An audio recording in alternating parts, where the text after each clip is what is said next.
right. Good evening, everyone. Welcome to March edition of All Access Belize. I'm your host, David Kafka, and we have an exciting guest today. It's somebody I've gotten to know pretty well, and his name is David Santilli. Hey, Dave, how are you, sir?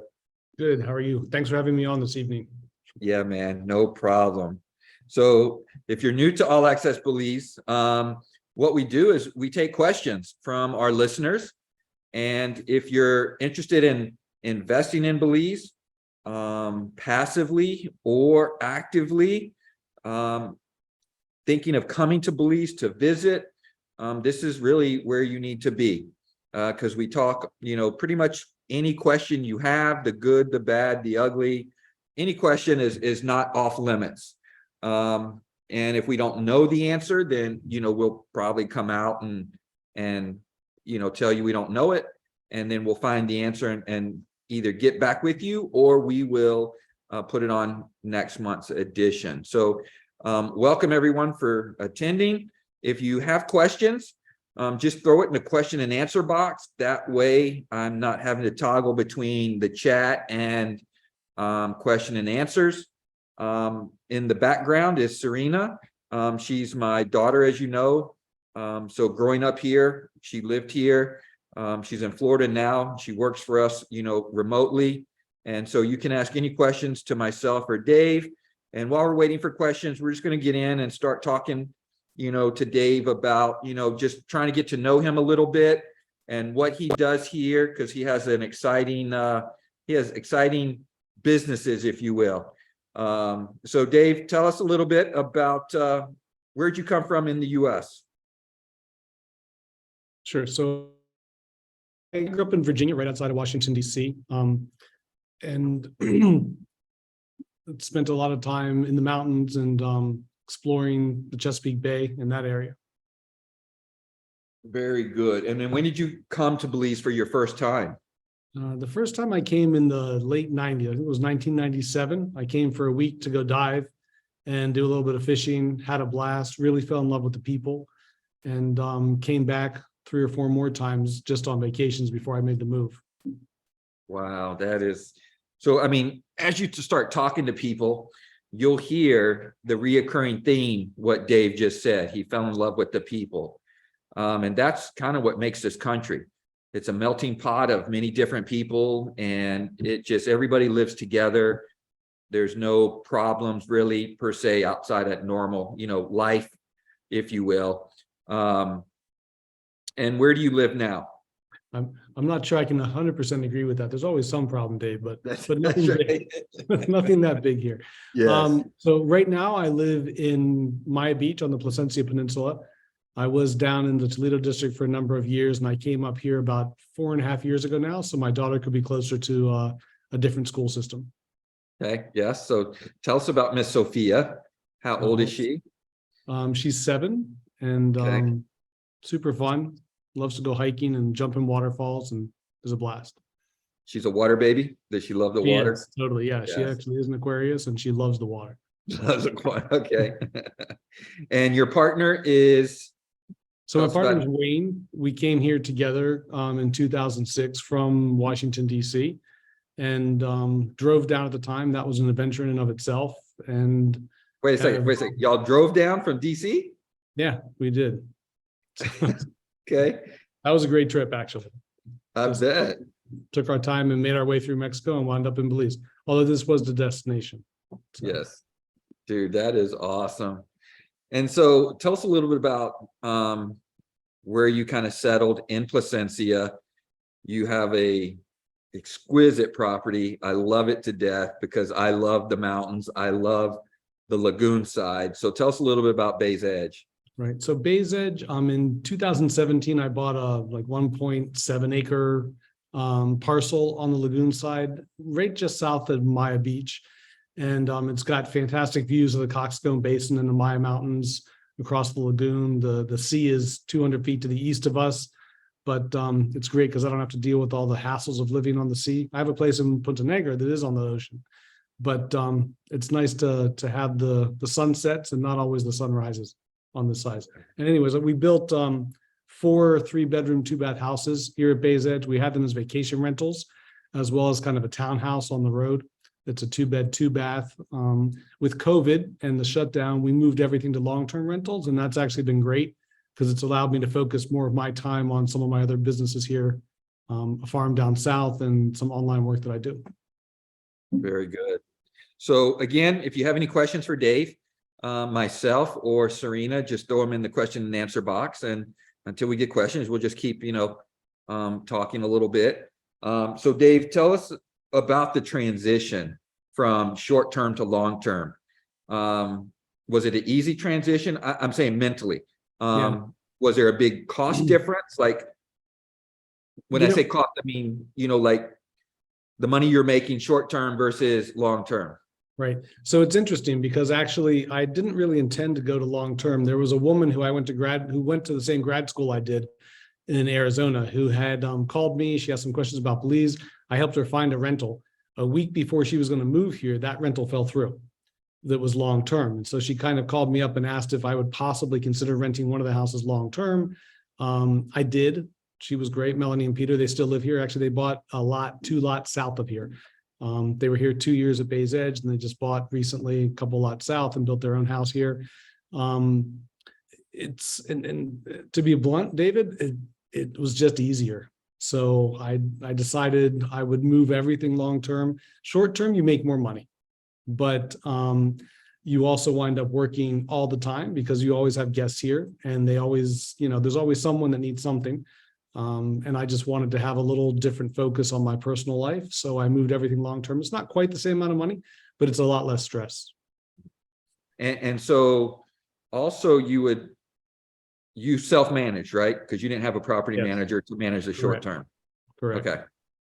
All right. So you could, if you wanted to, theoretically hire a property manager is an option for people. Yeah, I could. Yeah, you definitely could. And a lot of people here do hire property managers. Most of them want a 20% fee for the most part, 20% of revenue. So by the time you do that, you're not making any more than you do long-term. Right, exactly. And that's kind of the point I wanted to make is after the fees and everything, you can get just as much, long-term, if you will, especially for those houses. Right, which works for us because we have 5 units. We have 5 houses on property, right? So we live in one and we rent the other 4. Right, exactly. Any problem keeping them rented? Zero. We literally have a waiting list most of the time. It's been phenomenal, actually. Good. So. Yeah, that's what I would think, and then the garage. So above the garage is an apartment. Yeah. So above I was living down in the Toledo district and thought I would stay down there. When Sophia was 2, it became apparent that we were going to have to move somewhere with more people so that she could have more interaction with other kids. So we built a 2-bedroom apartment above what was kind of the utility space for the property at that time. Cool. Okay. Very good. Very good. So talk to us about what you have in Punta Negra and where Punta Negra is for those that are listening and might not know where it's at. Sure. So Punta Negra is on the coast. It's halfway between Placencia and Punta Gorda, which is the southernmost major town in Belize. It's in a beautiful spot that no one ever goes to. There's about 20 people that live on 12 miles of beach. Our place there is off-grid, so we're all solar and rainwater collection. We've got a 9-acre parcel with a 4-bedroom house and some cabanas. We lived there for 8 years and rented them. It was great. It was a perfect life. And we would travel a couple months a year and be about 8-9 months a year there. Wow. So how many cabanas do you have?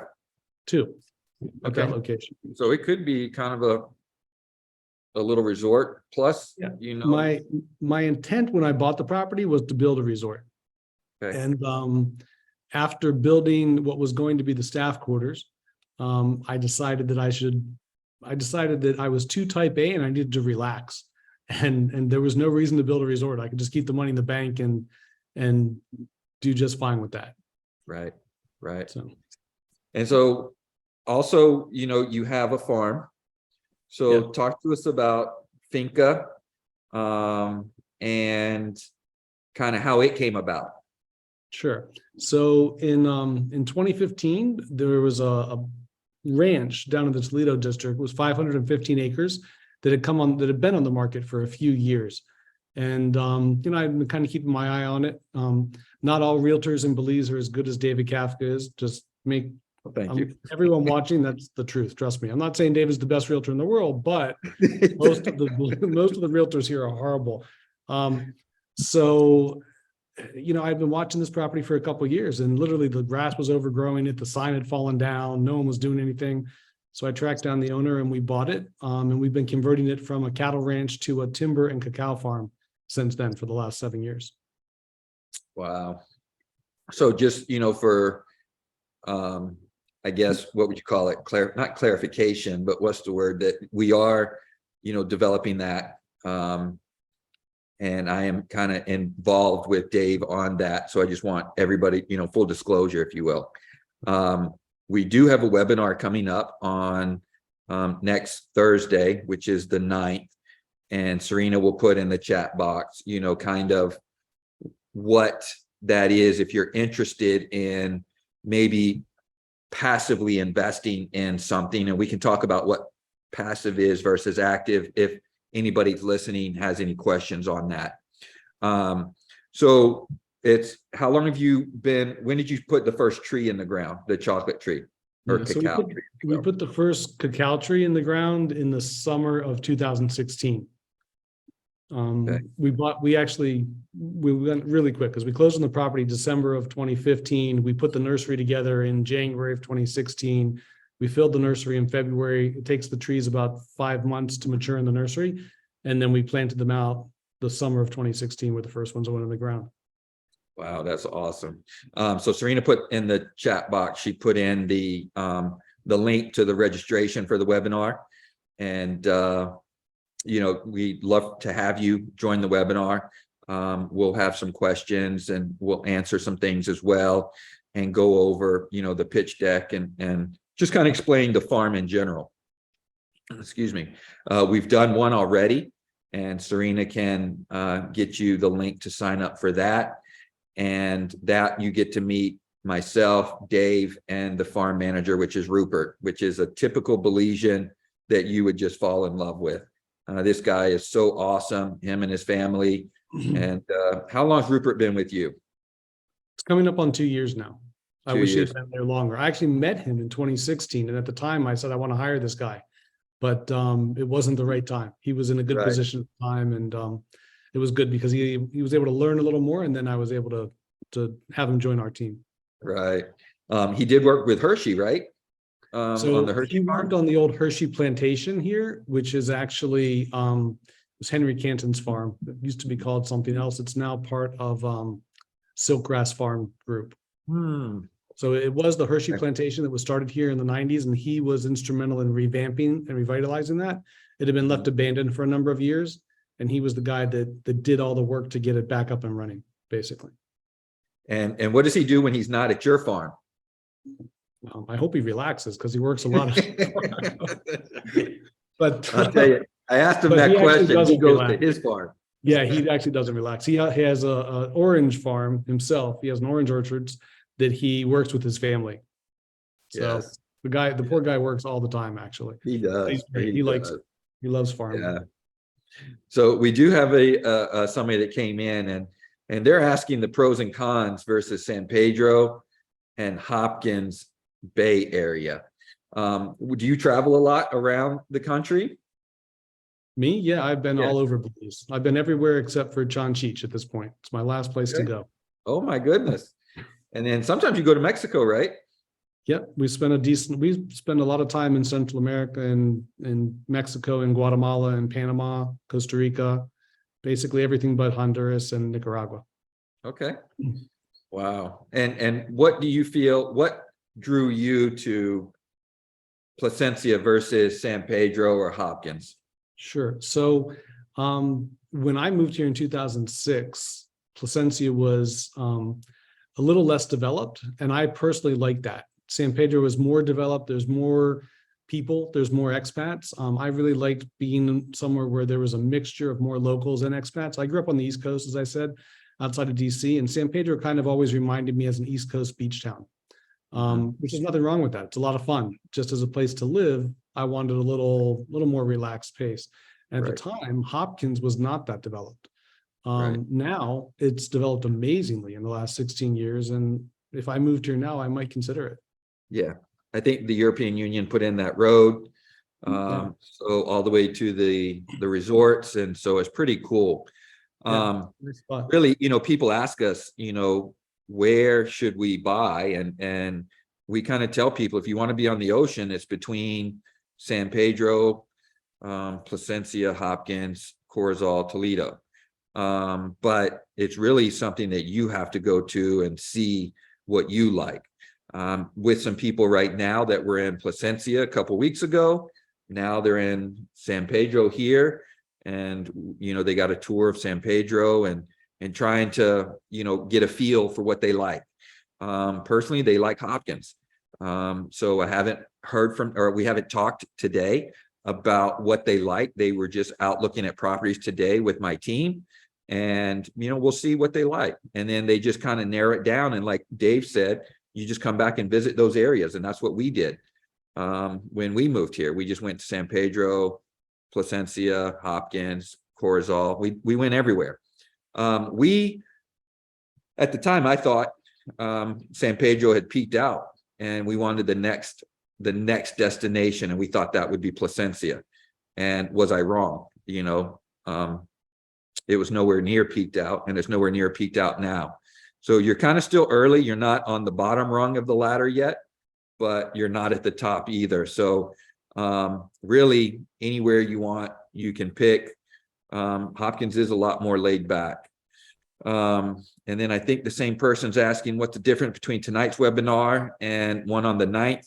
So tonight is just really about Belize and answering your questions about living here, moving here, how to get things here, the pros and cons of everything here. Whereas the 9th is really just focusing, getting to know, myself and Dave a little bit more, talking to you about the farm, what we're doing at the farm, the plans for the farm, and then, inviting you to join us and investing with us and buying some units there and being a, part of the largest farm in the country. It's the largest chocolate farm in the country, right, Dave?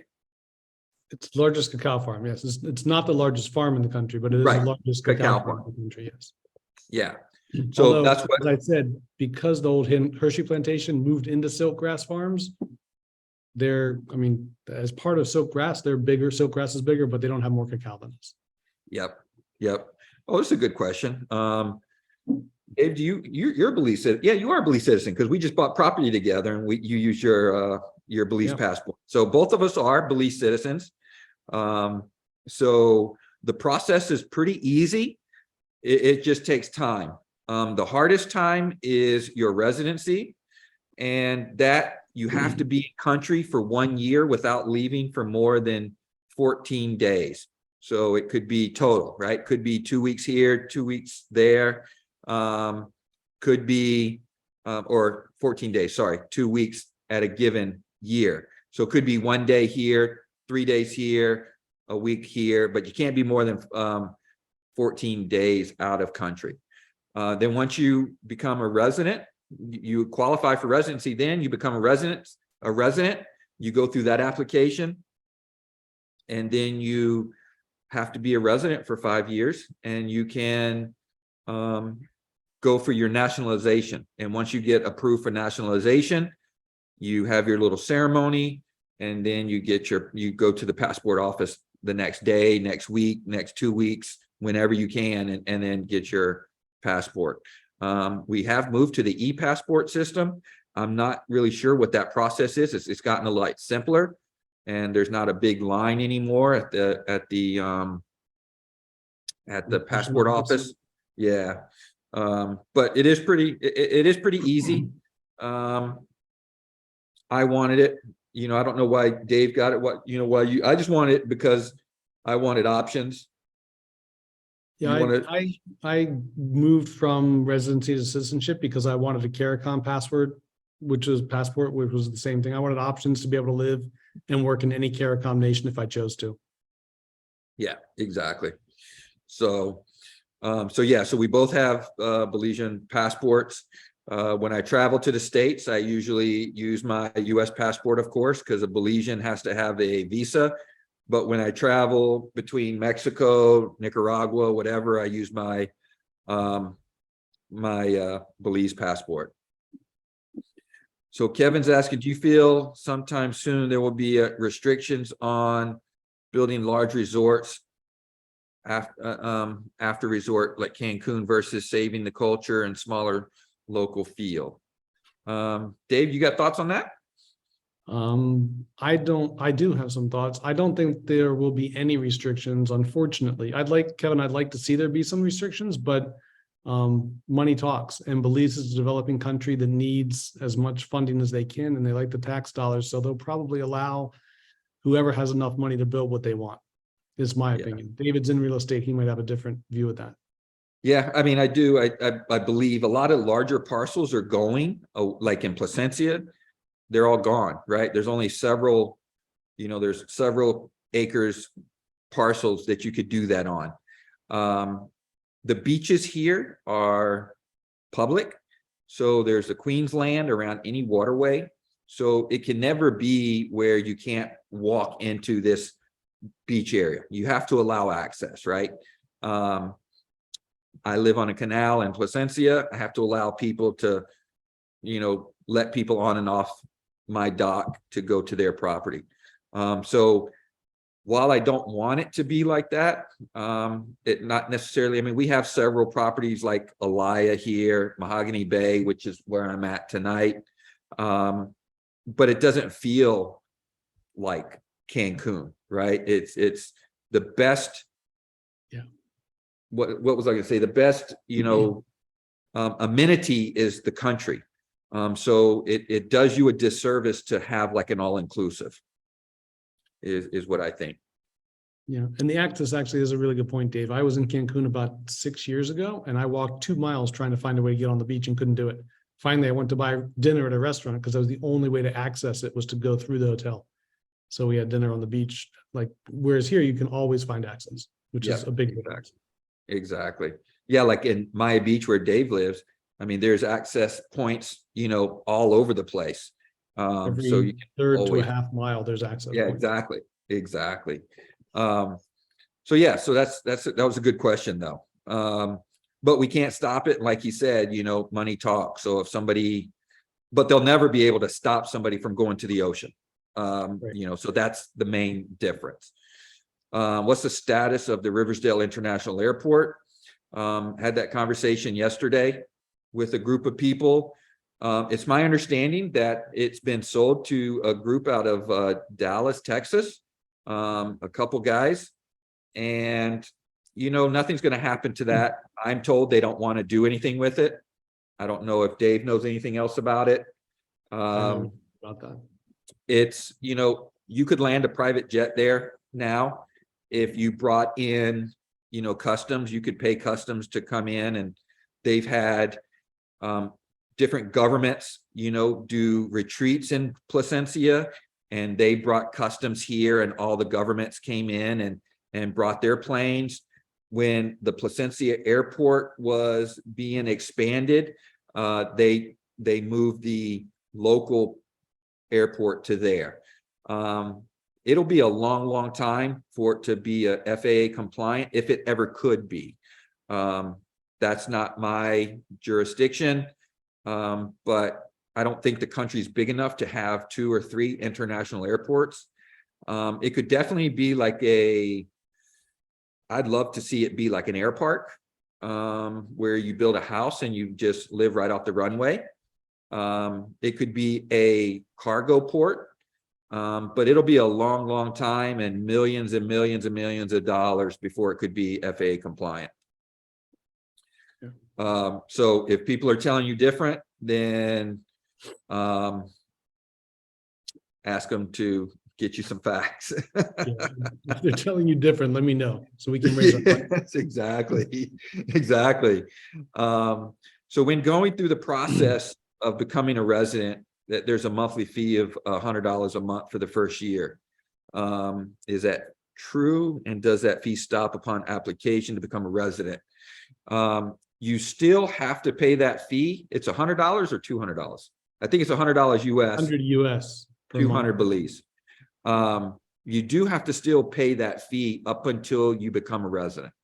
So the whole process of taking that, from the time you can apply like at month 10 to become a resident. So if you're here and you go to month 10, you can start the process or turn the paperwork in. But it will take about 6 to 8 months.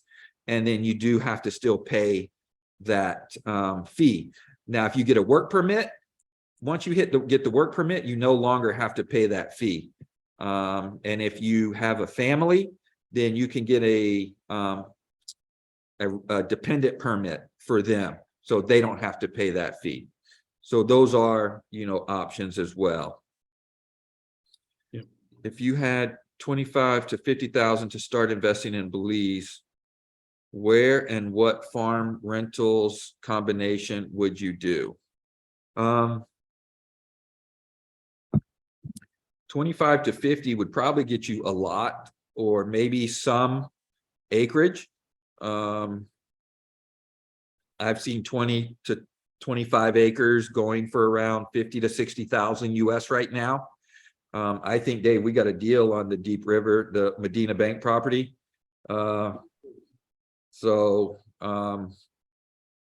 Really not sure if we want to disclose what we paid for it, but it is closed now, so it doesn't really matter. Don't know your We did feelings get a on good it.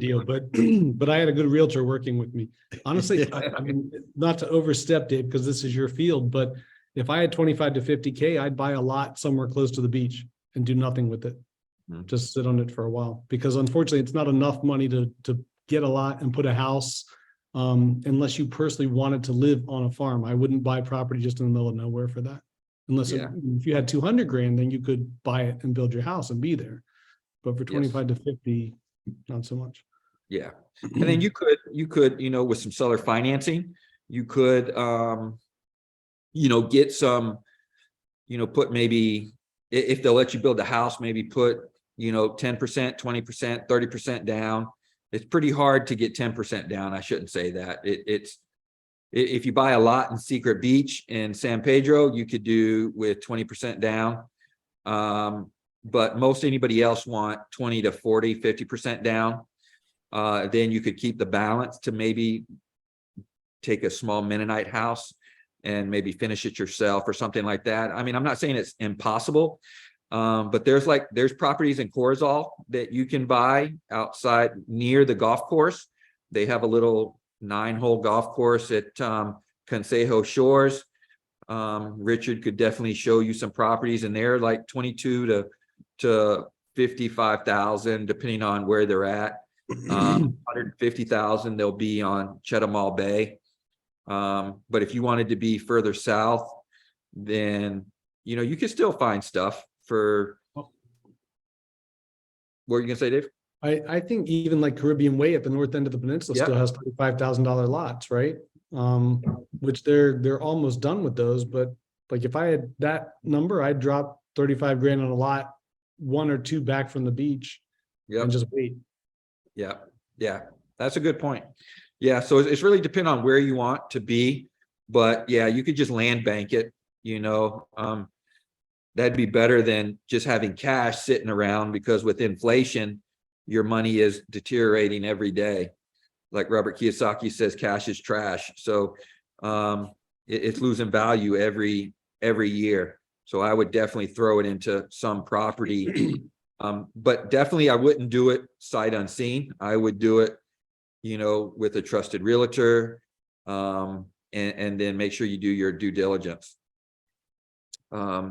So another question, interested in the chocolate farm for sure, but would also be interested in investing in the project that involves development of a multi-room beach resort, as it's potentially something on the horizon.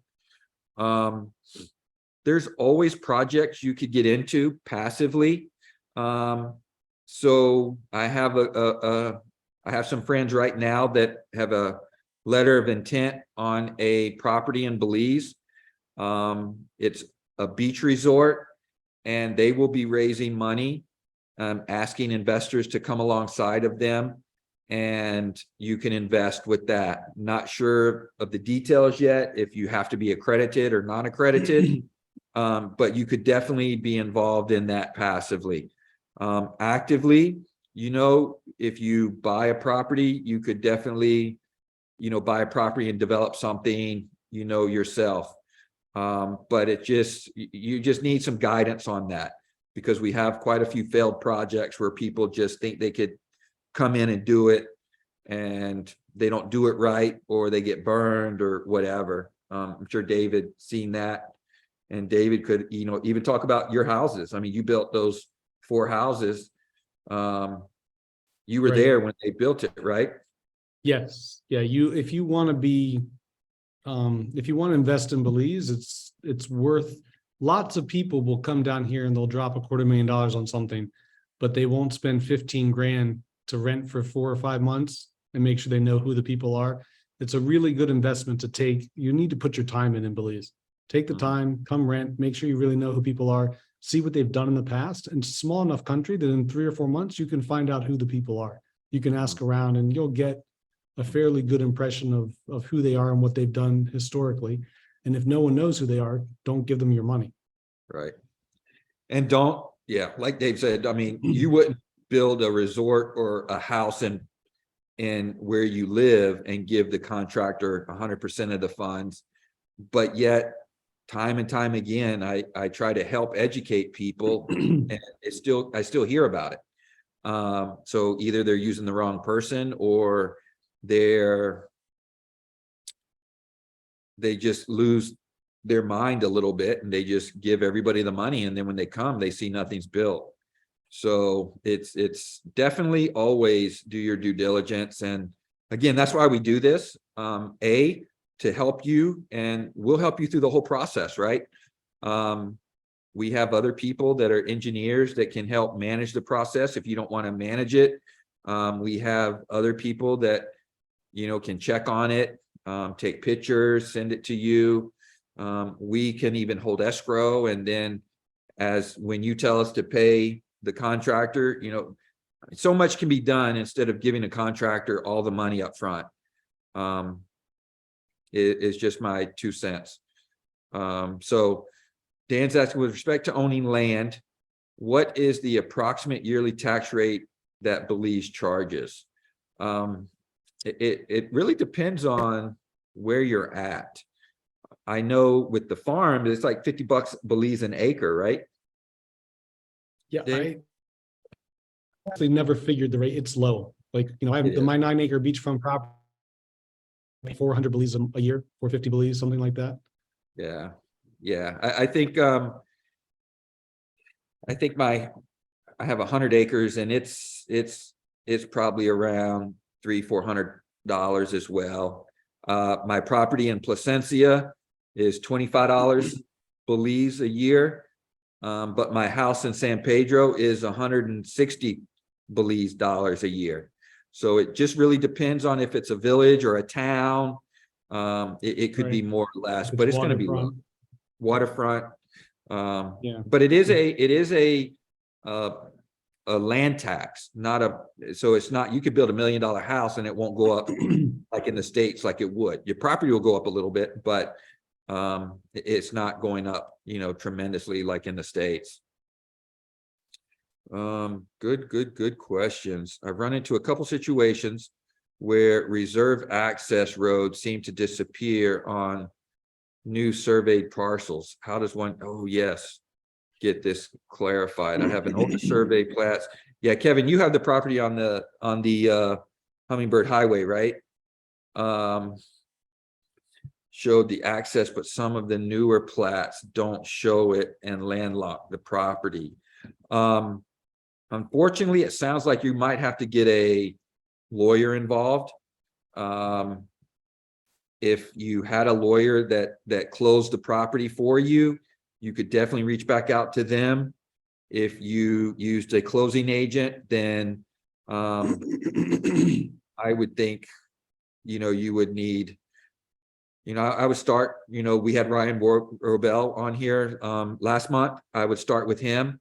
He doesn't do litigation, but he could refer you to somebody if it gets to that point, but he could get some clarification on that, because I don't think they can do that really.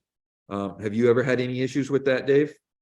I have not, thankfully. So I always make sure that I use an attorney, even though, like, even if I go through a realtor, I make sure that there's an attorney involved at some point in the process and everything I bought, except for this last thing I bought, with David.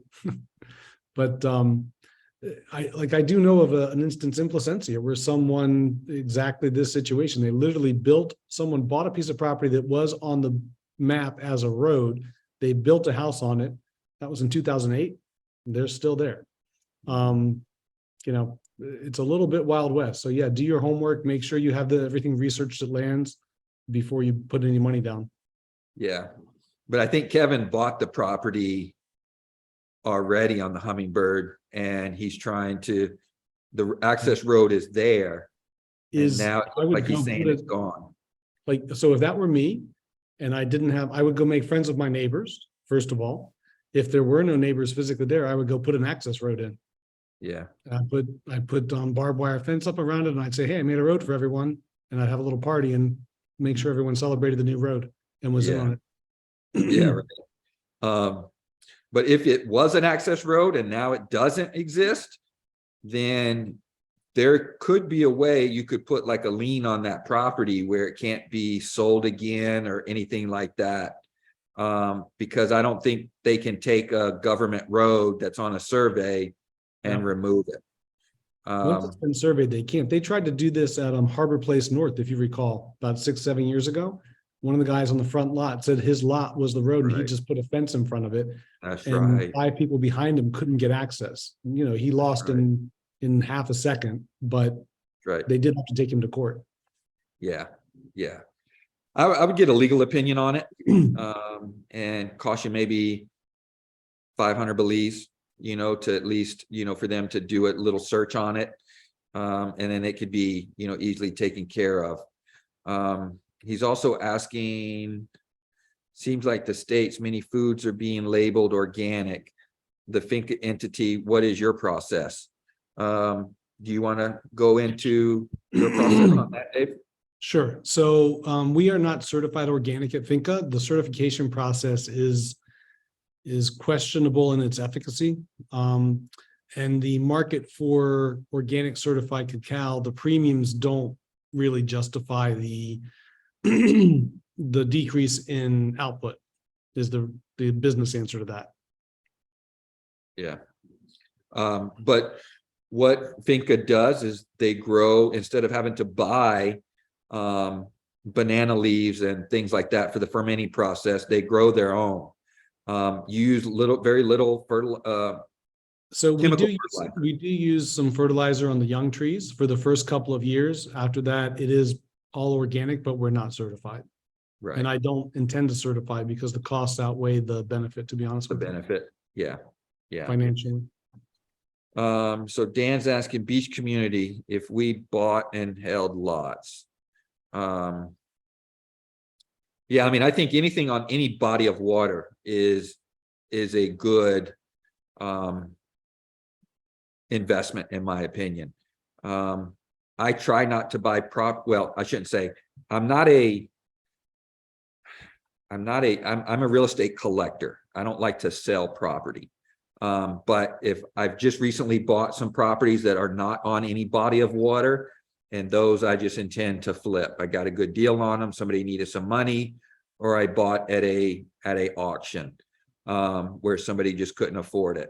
Those I just intend to flip. But anything on water, beachfront, lagoon front, canal, river, I'll hold on to that. I'm not going to sell that anytime soon. Because they really don't make that much of it anymore. I'm not going to say they never do, because they do make land here still by dredging. So yeah, I would say, even out where Dave's at, there's properties with no road access. You can get, less than $100,000. You could get beachfront in Punta Negra. Yeah, you can actually buy a lot out there for about 50 to 70,000. Yeah. That right immediately on the beach. Mhm. And then there's Mayacan. You can get a lot that's, about under like 79 to $99,000 with road access. So it just depends on what you're looking for. You could definitely get it and hold on to it is what I would do. Just check, because I know some people that have property in Mayacan and now it's all underwater because of the erosion. So definitely check everything, make sure the good history. Look back. I think with Google now, you can look back at previous years and see how it's going. How is the Belize government structured? How often are the elections? So let's just take those two questions. It is a British Commonwealth, so we don't have a president. We have a prime minister. It is a democracy, right? It's a two-party system, just like in the US. But they're not as far left and right as in the US. Elections are every 4 years, right, Dave, here? Yep, I Yeah. believe so. Yeah. It's a little different though, like the prime minister has a time he can call the election. And then once he calls the election, there's like 30 days of campaigning and then it's done. All the signs have to be off and everything. So it's pretty cool that way. The current leadership's been in place, I guess 2.5 years. Yeah, I think they came in 21, right? Yep. So, When Biden came in place the same year, I think Brasenio came in, which is the PUP. So the PUP is the People's United Party. That's who's in power now. And the United Democratic Party is the UDP, is the red party. That's kind of, the opposing parties here. On a scale from 1 to 10, how corrupt are government officials? you can answer this one, David. I'm not going. This is being recorded. I'm not answering this. Yeah. Well, I mean, this is All Access Belize. Here, how about this? How about Google that question? It just came out that we are on the list of one of the top corrupted countries. Although, let me address that from a personal perspective. Personally, I've had a lot of opportunities where people wanted me to pay them to get something done. I've never done it. And I've accomplished everything I wanted to in Belize. It might have taken me a little longer. I might have had to make a couple more trips to Belmopan, but you don't have to play the game. And actually, honestly, I know people when I was going through residency and citizenship who played the game who are still not residents because they paid someone to do it and it just messed everything up. So it's better to just bite the bullet, get in your car, put your head down and do the right thing. And it won't impact you. Yep. I mean, I know people who, like David, like myself, we don't pay anybody. I have no problem giving a gratuity. Like when I got my citizenship, I bought them some wine and I took several people that really gave me good customer service. I got them a lunch, right? I got them I paid for their lunch, right? But I know somebody else that he just loves to pay to get things done. And he does get things done quicker, but he cannot get nothing done without paying. So once you're known as that person, you'll never be able to go back to the other way because you'll get nothing done. And Dave's right. It might take you longer in the beginning, but once they get to know you, especially if you're doing a development, and you're helping the country grow, once they get to know that you're not going to be bought, then it'll get easier for you. And things will just get, a lot better, if you will. Right. But they will try. So They you will make your try. make a decision before you start which path you want. Yep. That's a great question. I don't think we've ever had those questions asked before. So very good. So Kevin's asking, a deed of conveyance has gone through the ministry approval process and is showing application approved. What does one get notified of the taxes due since purchase?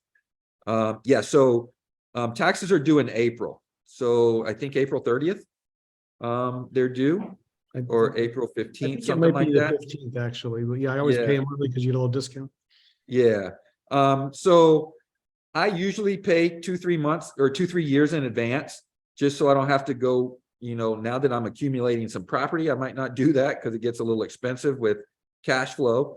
But when you buy the property, your taxes are prepaid for that year. So basically, Kevin, reach out to us and when I go pay mine, I have a list of clients that reach out to me that want me to pay theirs.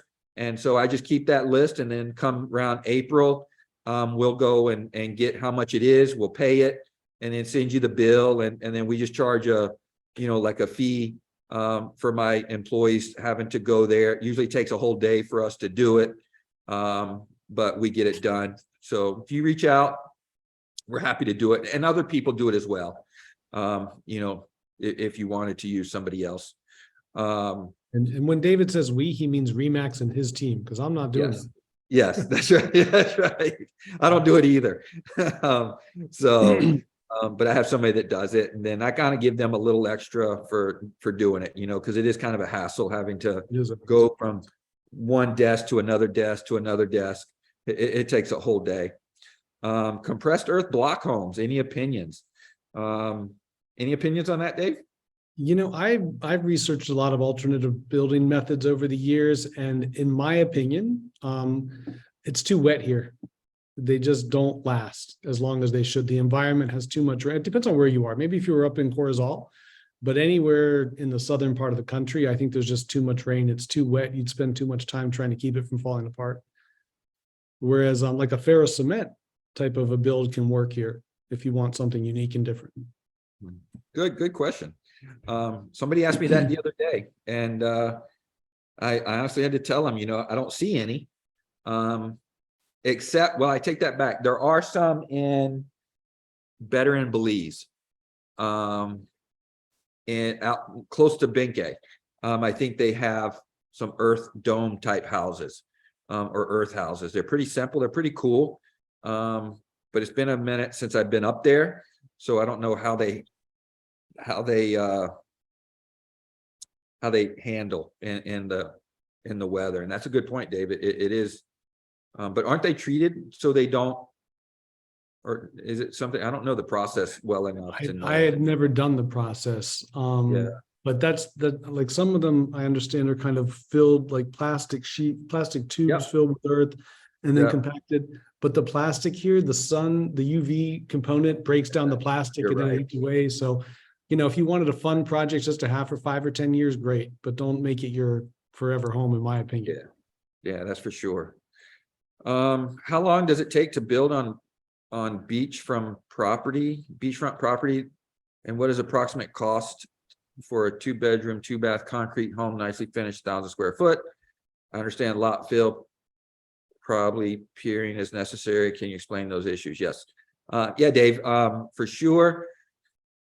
Cost to build, or the time to build a 1,000 square foot home should take probably 9 to 12 months.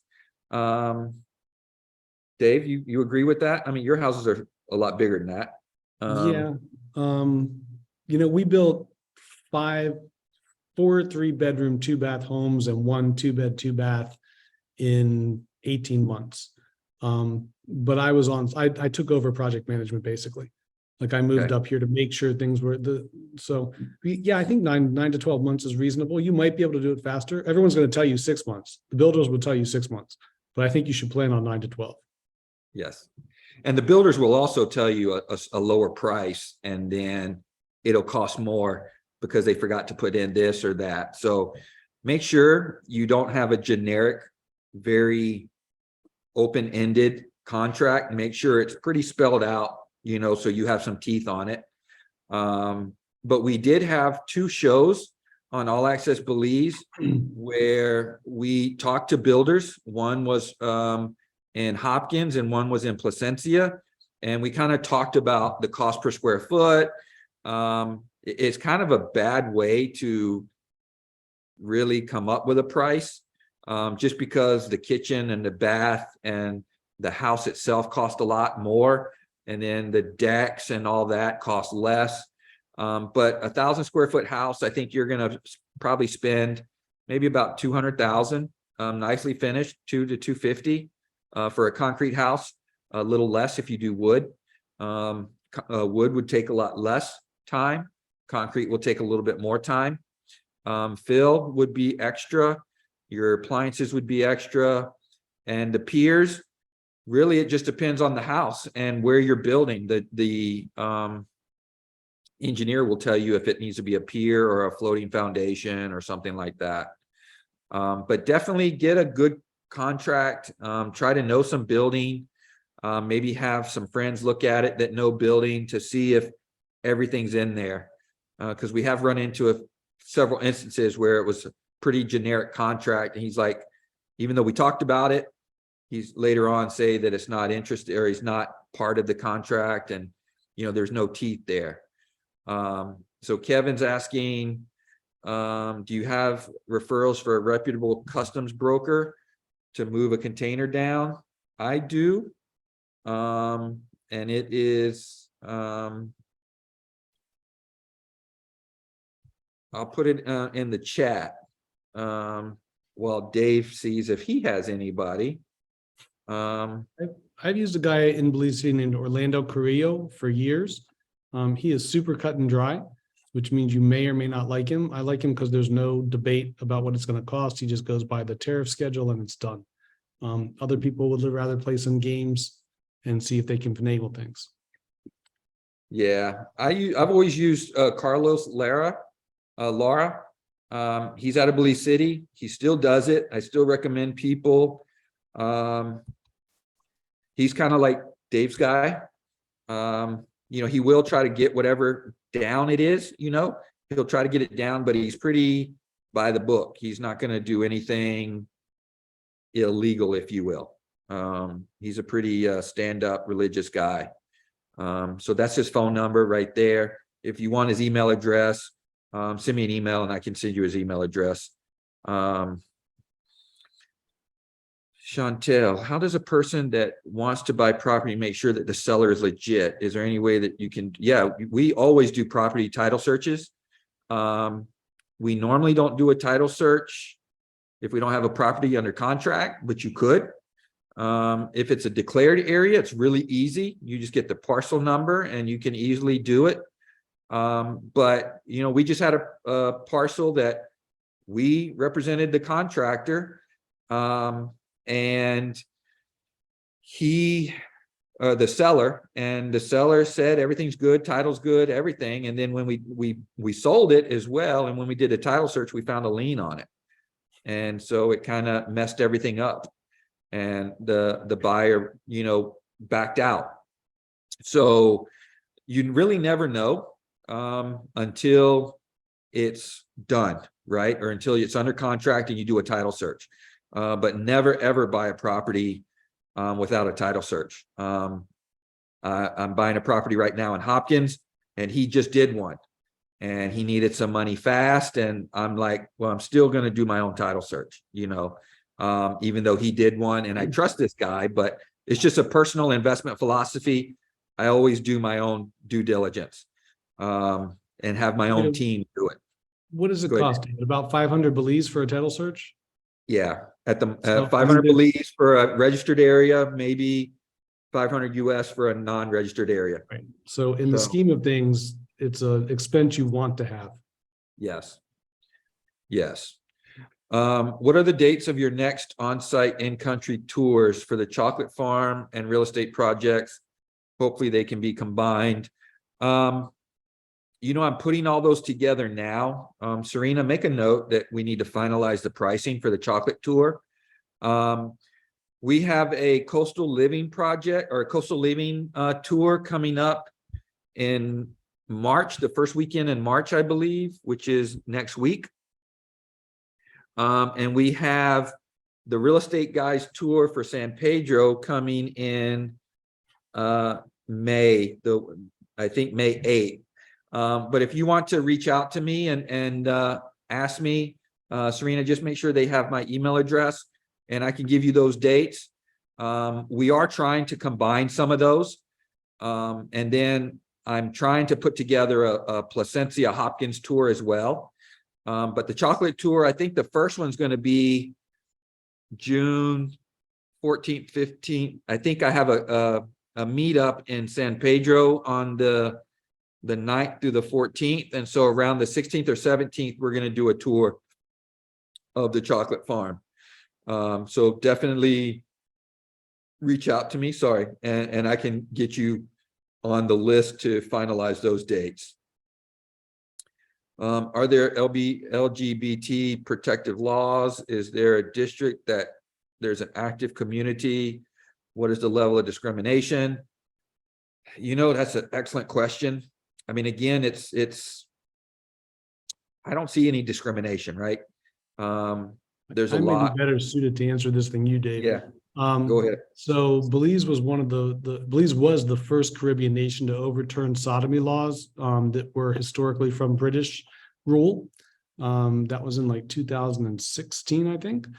Since then, just very recently, there have been a couple of Caribbean countries that used that challenge to the Constitution, which was successful in Belize, to challenge their own laws and change them. Is there distinction in active community? Yes, there is. Although not like in North America, there are not a lot of bars that are specific to any one community or the other. Everyone just goes out and hangs out together here. What's the level of discrimination? I'm being recorded, but I'm still gonna say this because it's the truth. Assholes are discriminated against here. If you're a nice person, you will not be discriminated against. If you're a pain in the ass or a jerk, you will be discriminated against regardless of what your orientation is or what your color is. Exactly. I couldn't have said that better. I know of a lady that was here and she treated all the locals like scum, and her house got broken into, they got beat up, and then next thing you know, they're gone, you know. And people like Dave and I, we never have issues because we are respectful. And we treat people like people. Well, I'm going to go back to that one point real quick, but yeah, we do try to treat people like people. The only issue I ever had was with someone from the States. My Belizean friends asked me if they wanted this person taken out back and beaten up, and I was like, no, it's okay. That's right. You don't have to do that. Exactly. You know, and I see a lot of couples coming from North America, you know, same-sex couples. So nobody cares. Nobody cares what you're wearing. Nobody cares what you look like. I mean, it's what makes this country so beautiful, you know, and that's why we fall in love with it, you know. So great questions. We have a couple minutes more, and I'm happy to stay on as long as there's questions. I don't know about Dave if he has to hop off and do anything. But Kevin, do you know how Picky Customs is on bringing in wood furniture? I wrought iron furniture, tables, chairs, wood tops, number of wood carvings in Belize. I want to bring down. Any thoughts? So basically what I tell people is if you can buy it here, the duty is going to be high. So if you bring antique furniture, it's going to be very expensive. Probably like 50-60% duty. Wrought iron, I don't think is going to be that expensive. If you come in under the QRP, it won't cost you nothing, no matter what it is, because it's your own personal belongings. Any comments you have, Dave, on that? Yeah, I agree. They're super picky with wood. It's not hard to get an import permit for wood, but they will charge you as much as they possibly can because they're trying to protect the woodworkers here. Yeah, exactly. And the woodworkers here are just so great, and the wood here is awesome. So and whatever you bring from the States is going to swell, and the glue's not going to hold. And if you bring something from here, it's going to dry out and crack in North America. So this is better than not. Exactly. There are limited direct flights from West Coast. Do you hear anything about airlines adding more flights? Yes, we do hear about it. Depending on where West Coast, we do have Seattle, Alaska Airlines. My clients I'm with right now that I was telling you about that are between Placencia, Hopkins, and San Pedro, she actually works for Alaska Airlines, and I asked this very same question. And you know, as the popularity grows, then they will add more flights. The Seattle flight is awesome. It's very popular. They just came down. They said like maybe 5 or 6 seats were empty, but it was booked. They also, Alaska Airlines flies direct from LA, and so does a couple other airlines, Alaska, American, and I think United, maybe 1 day a week from LA.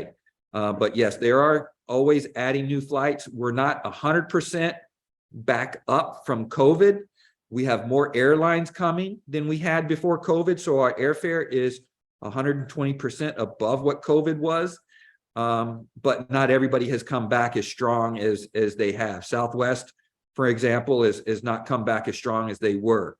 But the first quarter of 2023 has been probably one of our best quarters. But the average daily rate is not quite there. And the prices to get here are crazy now. I used to go direct to Dallas for my investor meetups. I could do a direct flight 2 weeks away. It cost me $400, $450. Now it costs me around $800 over a month out. So the flights are more and more expensive. But that's not unique to Belize right now. No. But I do think we'll see, the British Airways flight that was announced right before COVID. I think in January or February, it was announced that direct flights from London Heathrow and from Washington, DC, I think was announced. And none of those took off because of COVID. So I do think that will come in. I also think, more from Canada will come in as well, but I'm not sure, depending on where in the West Coast you're talking. I'd love to see something for Oregon, but nothing right now. So Kevin, I'll be in Placencia the 20th of April to the 26th. I may be interested in seeing the Fink operation. I'm signed up for your webinar. Sounds good. If I can't show you, I'll have somebody show it to you. I will probably be there though around that time.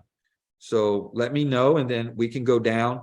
I was going to show a video of kind of what it looks like right now, because I was just there, but we'll show it tomorrow instead, since we are running out of time.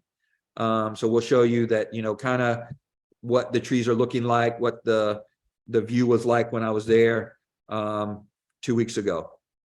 Kevin, if you promise to buy a ton of cacao at a good rate, I'll give you a personal tour.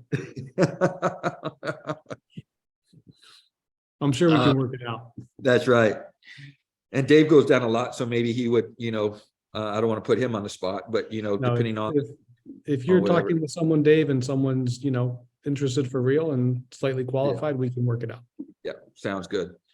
And then the QRP they're asking is the qualified retirement program. So if you're 45 years and above, and you make at least $2,000 a month or 24,000 Belize a year, right? 24,000 Belize a year. You qualify. Is it 24,000? I don't know. Neither of us are retired at that old, Dave. But That's right. I think you have to bring in 24,000 US per year. Per year. I don't know what the income requirement is, but you have to bring in 24,000 2,000 US a month into the country, basically. Yes, correct. It has to be into a Belize account, and then you can bring in a boat, a car, a plane, your personal belongings, duty free. But you can't work and you can't rent a unit out. They're getting really strict on that. Yeah. So we're trying to get some people on the BTB to kind of go over that, as we talked to Ryan Robel, they're getting really strict on that and making you either get off the qualified retirement program if you're renting, or you sell your property. Or so you can hire a property manager to do it, but you have to be totally passive, hands off. Yeah, well, that's what we said, but he said no now. No, it's changed. It's changed. Okay. Yeah, right. Because that's what we were saying, which I don't agree with that, but I don't make the laws. So regarding construction, you mentioned wood framing as an option. I thought wood was frowned upon because of termites and concrete was required. Yeah, no, I have a concrete house. and I have a wood house with hardy plank siding. But you can definitely buy the Mennonites build with a hardwood. You see the termites, they're not subterranean like we have in the States.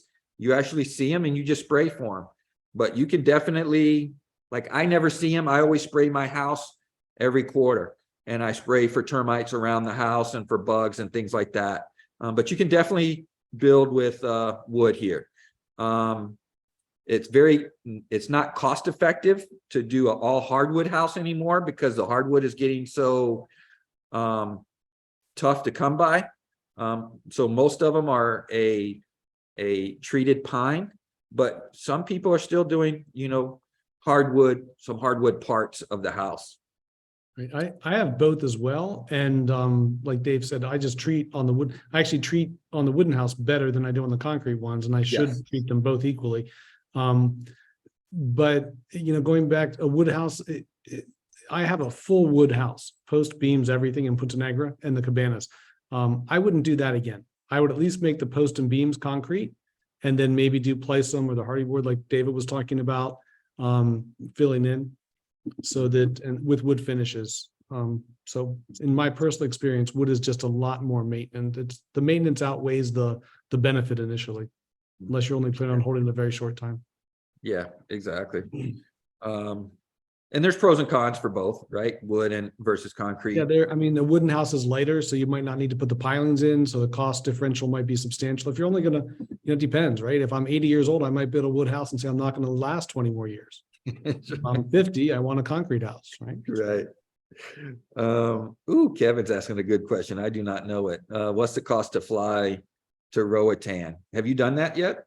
No, I've taken the boat though. The boat's cheap. It's like, I don't know, 50 US or something like that. The boat's easy and cheap. The flight, I don't know. Local flights say it's $250 US, I think, or $350 US. At least, and you can't fly to Roatan.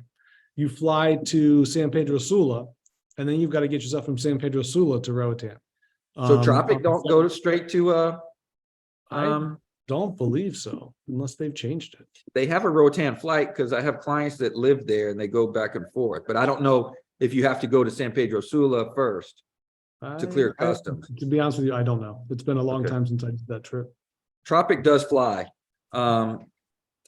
They have the bigger plane now, the 19 passenger, but if they don't have enough, they'll fly the Cessna or the puddle jumper that seats 12 or 14. But I do know they go a couple times a week. Yeah, it does. You're right, on Mondays. Yeah.